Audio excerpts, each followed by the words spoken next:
A while back, I saw this post on Reddit promoting the GirlyGameJam.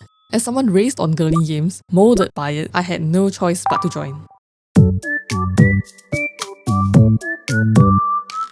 So what makes a game a girly game? Some people might immediately think of games that are centered around fashion and makeup, like dress-up games, business management games where you run a hair salon, or maybe it's games with a girly aesthetic, like cute graphics, pinkish color scheme, regardless of whatever the gameplay might be. So for example, let's compare Fish Tycoon and Brett's Fish Tank. Both these games have similar gameplay, but Fish Tycoon has more realistic fishes compared to Brett's Fish Tank, which is more cartoony and pink. Although I guess thinking about it, some people might consider Fish Tycoon to be a girly game as well, because raising animals is a pretty common theme in many girly games. For horse girls, it's whichever game has horses. There's no hard rule on what is considered a girly game, but I do really like this description that the Game Jam's organizer wrote. Girly is an aesthetic more than the gameplay itself. It's a traditionally hyper-feminine game. They were made back in the day to appeal to little girls but lacked the appealing gameplay and so made people feel less of them. This is why this game jam exists, to bring the quality and honor those who love the aesthetic. It can be a cute shooter game, it can be a racing adventure, but it should appeal to the traditionally feminine audience. It doesn't mean, by the way, that only girls should be able to play them or enjoy them. I think everyone should enjoy the aesthetic, no matter the gender. In very short, girly is what you would traditionally think of when coming to the girls section in stores.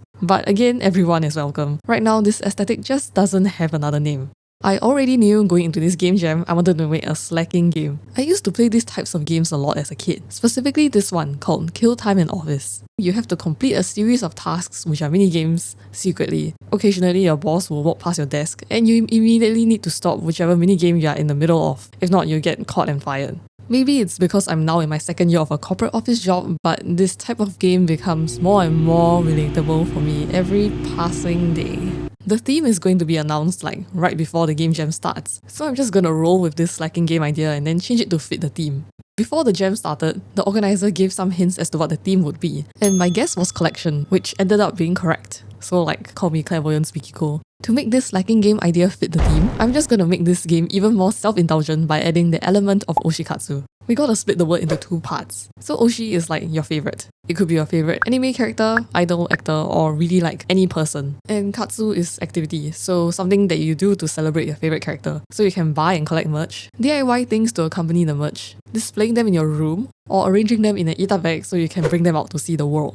Going to concerts, fan meets, exhibitions, collaboration cafes, filming location pilgrimages, or watching making fan cams, fan edits, fanfics, fan art. Or even just taking a picture of your oshi's favorite food with a merch of your oshi. It's a really fun thing to partake in, but it might not be super accessible for everyone. Buying merch, it's dependent on disposable income. As for going to events, it's dependent on where you live. My sister and I went to Tokyo a few months ago and we were going from collab cafes to exhibitions to filming locations back to back to back, pretty much every single day. But now that we're back in Singapore, there's not as much events that we're interested in, so we are just scrounging for scraps here. Going to a grocery store and seeing a bunch of green apples and being oh my god, it's like tokukoi oshikatsu.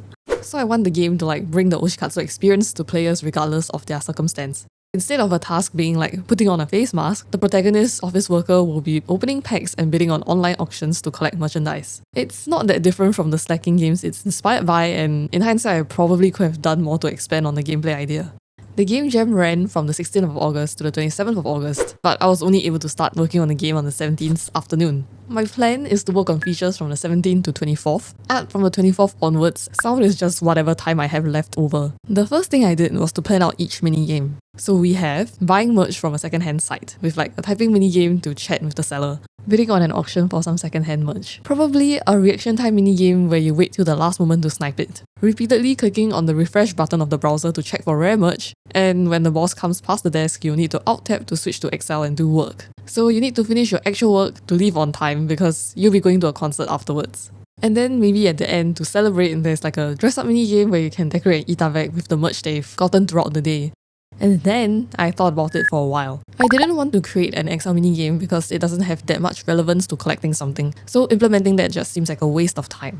For the rest of the minigames, they revolved around merch, which links to the collecting theme, so they can stay. From a visual standpoint, it might also be clearer if when the player uses the computer, it means that they are working, and if they're turned away, it means that they are not. So we'll be doing these tasks on phone instead. I tried to think of more tasks, like maybe doing a manicure in your oshi's color, but this one doesn't really fit the theme.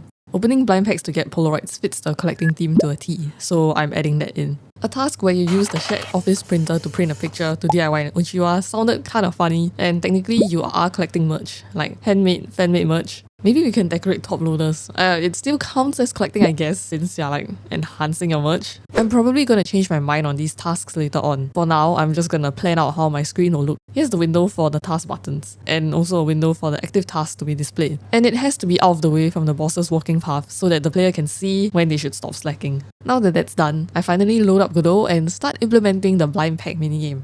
We have a bunch of buttons in a line, and you just click on them one after another to like tear the blind pack. Now I just need to make this actually spit out a Polaroid.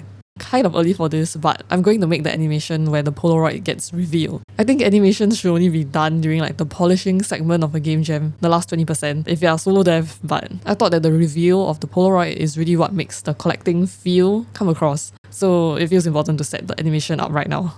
The Polaroid is gonna start behind the pack and then move upwards, and then back down to be in front of the pack. It's gonna be outside the boundaries of the window at some point, so I'll be using this clip children feature. Now, only the part of the Polaroid that is within the window will be rendered. Okay, but here's where the issue is. If I want the Polaroid to appear in front of the blind pack at the end of the animation, then I will need to change the Z index. Let's say the blind pack is at Z equals 0. The Polaroid has to start at Z equals -1 and then end at Z equals 1.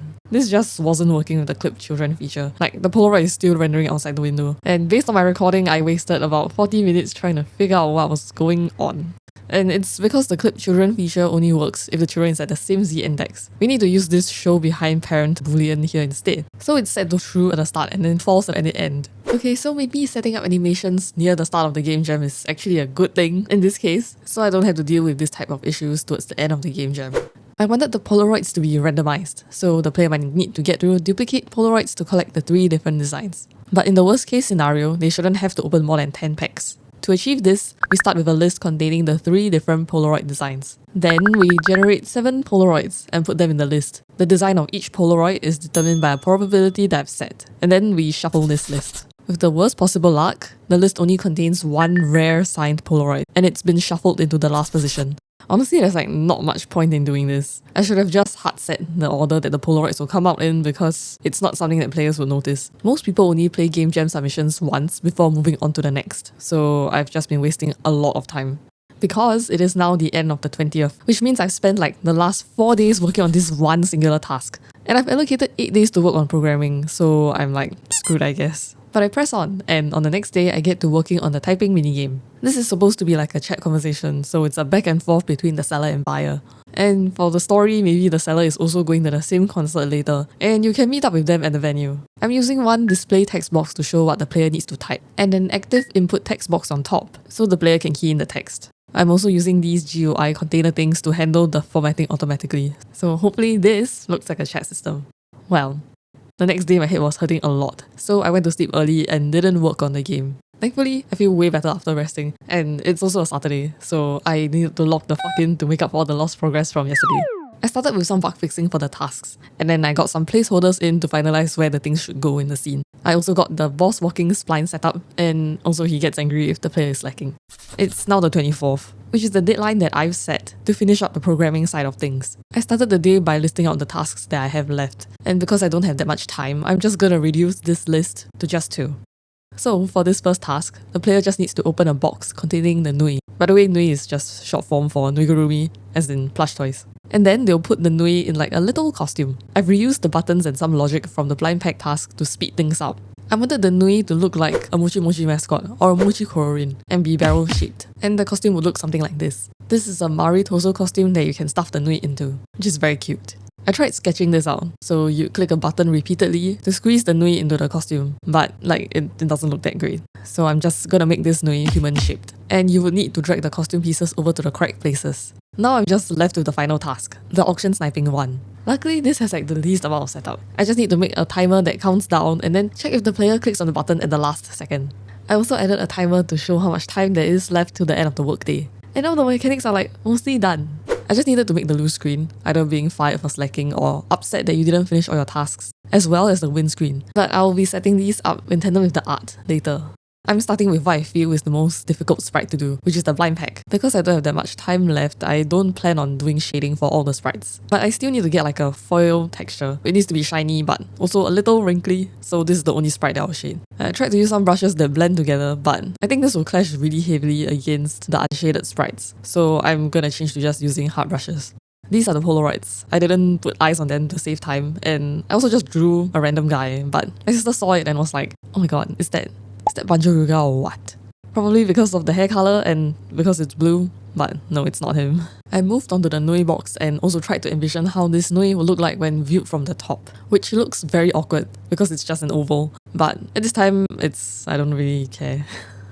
I think the collect action doesn't feel that satisfying because there isn't really much feedback or celebration. So I'm gonna add a little pop-up after finishing a task. I was in the middle of setting it up, and while searching online for some kind of text effect that I could add, I saw this in the docs.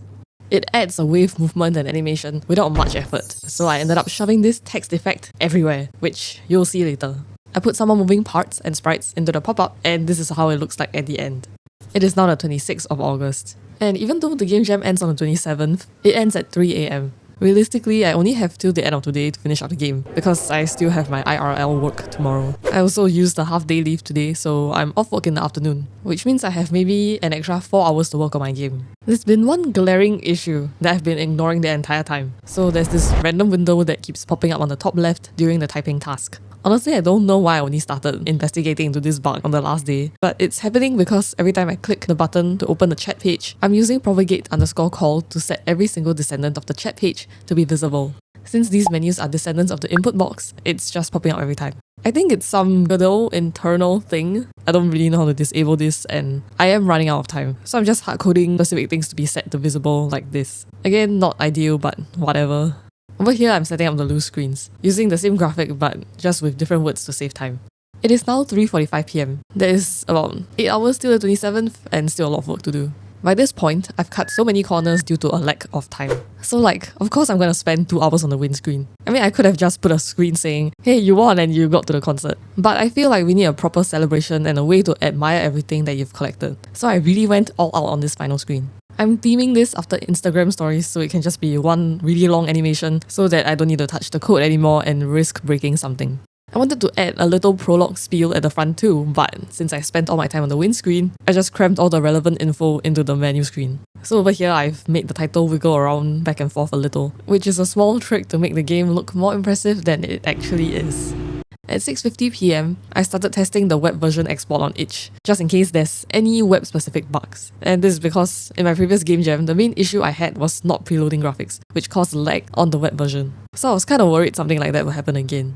On my side, the web version of the game actually looks okay, and I got the help of my friend and my sister to try it out on their devices as well, but they both had issues where the game is super zoomed out on their devices. I tried to fiddle around with the export settings, and because I didn't run into this issue on my side, I had to trouble my testers to keep on refreshing and testing this for me, so huge thanks to them. At 8 PM, I technically had something I could submit, so I just ate dinner and used whatever time I had left to chuck in some extra sound effects and music, which I totally forgot was a category for the voting section later on, so it's pretty important. So it's 11:35 and I finally submitted my entry. In my previous game jam, I just kept on working till the submission time. But this time, it actually felt nice to just chill. Technically, I could have continued working on my entry for another 25 minutes and I don't know, draw proper hands or something. But it was nice to just look at chat and see everyone talking about their game jam experience. It is now the voting period. I tried out a bunch of games and rated 38 out of the 61 entries, more than half. The entries span a wide range of genres, and it really goes to show the diversity in girly games. Some of my favourites are up on the screen right now. The Girly Game Jam community was also really supportive and wholesome, and the average number of ratings per game was 21, which is pretty high compared to other game jams. And there was quite a lot of comments across the submissions. It's just really nice to see so many people celebrating girly games. Huge thanks to Makritza for hosting this game jam. I love the overall girly game theme and we need more girly games up there. It's just fun to interact with other participants and making references to other girly media and having people understand your references. Also, huge thanks to Ichigo Pocky and Fort Kenmei for making a video on my game. Once the voting period ended, Oshikatsu Office placed second, which is kinda crazy because there were really good games this jam. Personally, my favourite game was in first place, which is super well deserved. Even though it's been a few months since the game jam, I still feel really excited by this game idea and I want to expand on it. Okay, I know I said the same thing for my previous Game Jam entry, and I never even touched the project files since making that video, but it's definitely going to be like different for this project, I swear. I've started making some future plans for the game. There were 2 jam participants who commented about how the game kind of has like a WarioWare feel to it, so I can see how I could probably expand in that direction. I'll also be taking some inspiration from other girly flash games. That will all be for future videos, so subscribe and hit the notification button for whenever that comes up. But for now, I absolutely have to get back to the thing that I was working on before this game jam started. So, bye!